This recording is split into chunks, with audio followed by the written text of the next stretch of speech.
आज अपन एक नया टॉपिक स्टार्ट करते हैं, पैकिंग फ्रैक्शन पीएफ और पैकिंग एफिशिएंसी पीई। दोनों के बारे में समझेंगे कि ये है क्या चीज, पैकिंग एफिशिएंसी क्या चीज है। तो देखिए यहाँ एक डायग्राम बना रहा हूं मैं, क्यूबिक को 3D में तो नहीं 2D में दिखा करके 2D में दिखा करके डायग्राम बना रहा हूं। ये कोई क्यूब है, इसमें हमको बॉल डालनी है। तो इसका जो वॉल्यूम है क्यूब का, ये बॉल इसमें लगाई जाएंगी, पैकिंग की जाएंगी। ये देखिए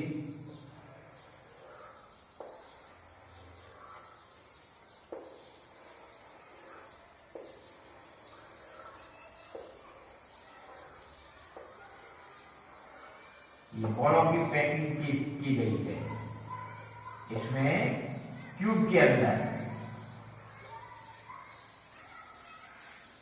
तो इन बॉलों ने कितना एरिया इसका कवर किया क्यूब का, इसी से रिलेटेड बनेगा। देखो पी है, पैकिंग फ्रैक्शन क्या है, volume of unit cell, denominator में लिया है, और इसमें से यूनिट सेल का पूरा वॉल्यूम कितना है, इसमें से बॉलों ने कितना वॉल्यूम ऑक्यूपाई कर लिया। वॉल्यूम ऑक्यूपाई कितना हो गया, बॉल के स्थान पे आप एटम माने तो एटम ने कितना स्थान ऑक्यूपाइड किया। तो पीएफ इक्वल टू क्या हो गया, volume occupied by atom, atoms ने कितना वॉल्यूम ऑक्यूपाई किया divide by volume of unit cell. Unit cell का पूरा वॉल्यूम कितना था। P packing efficiency, packing efficiency percentage में निकालते हैं, इसलिए पीएफ में ही मल्टीप्लाई 100 कर दिया जाता है, ये परसेंटेज में आ जाता है इसमें। तो P बराबर हो गया volume occupied by atom multiply 100 divide by volume of unit cell. Third formula है वॉल्यूम ऑफ एटम। एटम क्या होता है, सर्कल में होता है, स्फेरिकल होता है, इसलिए इसका वॉल्यूम ऑफ एटम कितना हुआ 4/3 पाई आर क्यूब। पाई की वैल्यू कितनी होती है 3.14। यहां पे देखिए आप कि इसने पूरा जितना वॉल्यूम क्यूब का था उतना पूरा ऑक्यूपाई नहीं किया है एटम ने। देखिए यहाँ पे ब्लैंक स्टार है, ये ब्लैंक रह गया है, पूरा ऑक्यूपाई नहीं हुआ है, ये वॉइड रह गए हैं बीच बीच में।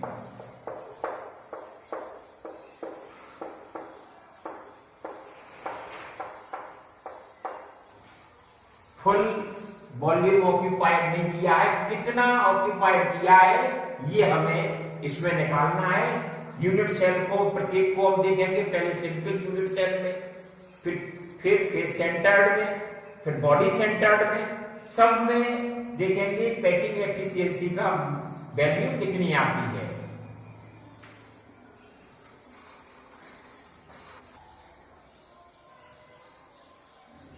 हाँ देखो, फर्स्ट अपन निकाल रहे हैं packing efficiency for simple cubic unit cell. Simple cubic unit cell के लिए निकाल रहे हैं।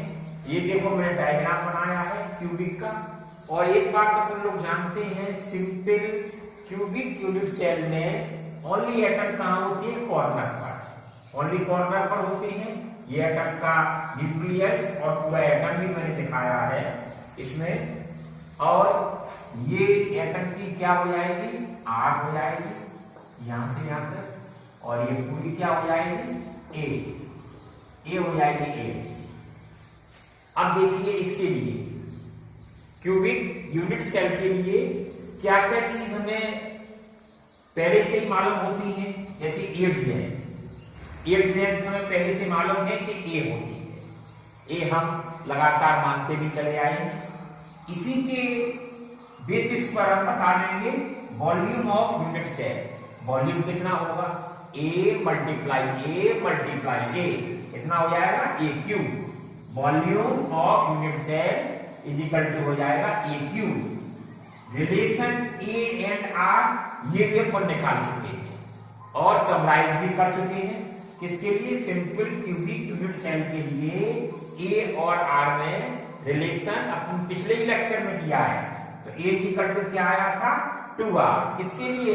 सिंपल क्यूबिक यूनिट सेल के लिए ए इज इक्वल टू आता है 2r। रैंक भी अपन निकाल चुके हैं। रैंक किसे कहती है? Atom per unit cell. एक यूनिट सेल में कितने एटम यूज हुए हैं तो सिंपल में अपन पहले से ही निकाल चुके हैं। जानते हैं अपन कि 8 कॉर्नर होते हैं और एक कॉर्नर पे कितना होता है? 1/8। 8 मल्टीप्लाई 1/8 इज इक्वल टू 1। तो रैंक कितना हो जाएगा? 1। तो ओनली 1 एटम होता है सिंपल क्यूबिक यूनिट सेल में। ये अपन इतना तो जानते हैं पहले से।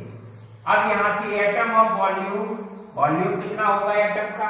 एटम सर्किल में होता है तो वॉल्यूम सर्किल में 4/3 पाई आर क्यूब और पाई की वैल्यू भी अपन जानते हैं 3.14। पीएफ पैकिंग फ्रैक्शन, पीएफ की वैल्यू फॉर्मूला में आपको लिखा चुका हूं पहले। Volume occupied by atom upon volume of unit cell. Packing fraction देखो, volume occupied by atoms, atoms ने कितना वॉल्यूम ऑक्यूपाई किया, कितना वॉल्यूम ऑक्यूपाई किया, ये कैसे निकालेंगे? ये निकालेंगे कितने एटम हैं, एटम की संख्या कितनी है और एक एटम कितना वॉल्यूम ऑक्यूपाई करता है। एक एटम कितना वॉल्यूम ऑक्यूपाई करता है उसमें एटम की संख्या का मल्टीप्लाई कर दिया जाए तो वॉल्यूम ऑक्यूपाइड बाय एटम आ जाएगा। तो वही packing fraction is equal to हो गया number of atom multiply volume of one atom upon volume of unit cell. अपन निकाल चुके ए क्यूब, इसकी वैल्यू पर ए क्यूब। तो packing fraction PF is equal to हो गया नंबर ऑफ एटम, रैंक कितना है? 1 और वॉल्यूम ऑफ एटम कितना है? 4/3 पाई आर क्यूब अपॉन हो गया ए की वैल्यू क्या है? ए और आर में रिलेशन अपन निकाला ए इज इक्वल टू 2r, तो 2r का क्यूब हो गया। अब 4/3 पाई आर क्यूब अपॉन हो जाएगा 8r क्यूब। आर क्यूब से आर क्यूब कैंसिल हो गया, 4 से 8 को कैंसिल किया, 2 बार हो गया। अब ऊपर क्या बचा? पाई और नीचे आ गया डिनोमिनेटर में 3 × 2 इज इक्वल टू क्या आ जाएगा? Pi upon 6। पीएफ की वैल्यू, पाई की वैल्यू रख देंगे 3.14 अपॉन 6 और डिवाइड करेंगे तो वैल्यू आ गई 0.52। 0.52 क्या आ गया? पीएफ। अब पी निकालना है तो मल्टीप्लाई कितना करना पड़ेगा? 100। P is equal to 0.52 multiply 100 तो पी की वैल्यू कितनी आ गई? 52%। पी की वैल्यू परसेंट में आती है तो पी इज इक्वल टू कितना आ गया? 52%। इतना तो स्पेस एटम ने ऑक्यूपाई किया। एम्प्टी कितना रह गया? कितना खाली रह गया स्पेस जिसमें कोई भी एटम ऑक्यूपाई नहीं हो पाया है, वो उसको क्या क्या कहते हैं? एम्प्टी बोले या फिर वॉइड्स बोले। तो कितना होगा? 100 था, 100 में से 52 यूज हो गया, कितना बचा? 48%। तो दोनों अपने निकाल लीजिए। पी की वैल्यू 52 आ गई और एम्प्टी स्पेस आ गया 48%।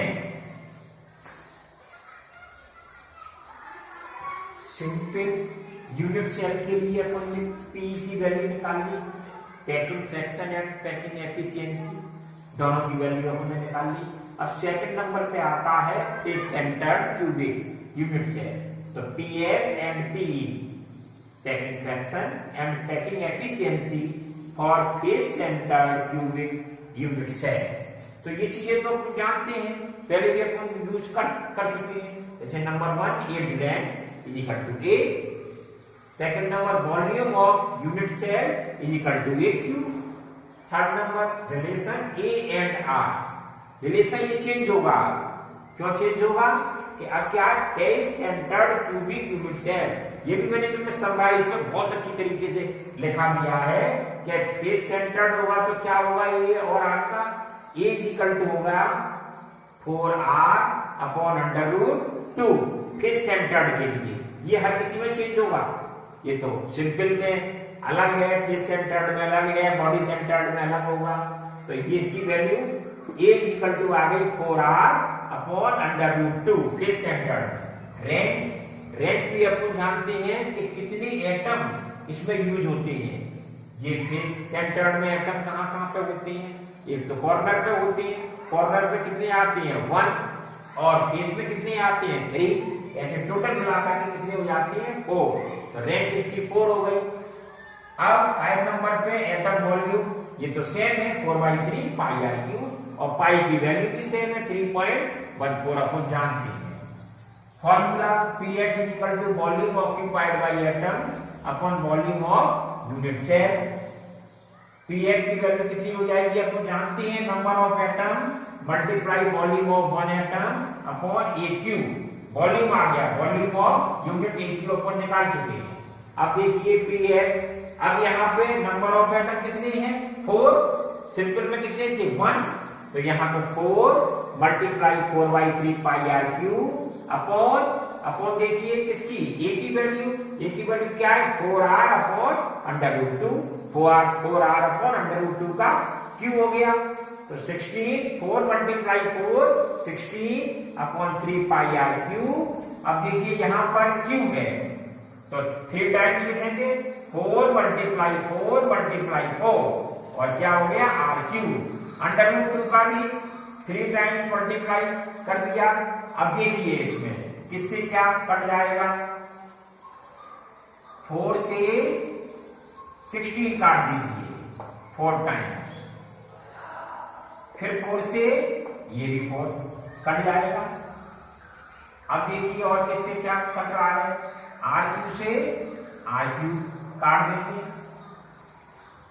√2 कितना हो गया 2 हो गया, तो √2 से 4 काटा कितनी बार 2 बार, √2 से 2 काटा कितनी बार √2 टाइम्स। अब क्या बचा, अब ऊपर तो बचा पाई, नीचे क्या बचा 3, और इधर क्या बचा √2, 3√2। यहाँ तो पाई बच गया और ये बच गया, नीचे बच गया डिनोमिनेटर में 3√2। पाई की वैल्यू रखी 3.14 और 3√2, ये वैल्यू निकाल करके कितना आ गया 0.74। कैलकुलेशन इसकी कर लेना, चेक कर लेना 0.74। तो P की वैल्यू कितनी हो जाएगी 0.74 मल्टीप्लाई कितना करेंगे 100, कितना आ जाएगा 74%। P की वैल्यू आ गई 74%, तो एम्प्टी कितना रह गया, इतना तो ऑक्यूपाइड हो गया एटम्स के द्वारा।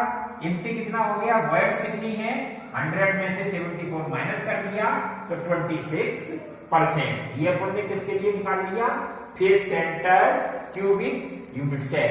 इसके आगे आएगा किसका, body centre cubic unit cell के लिए।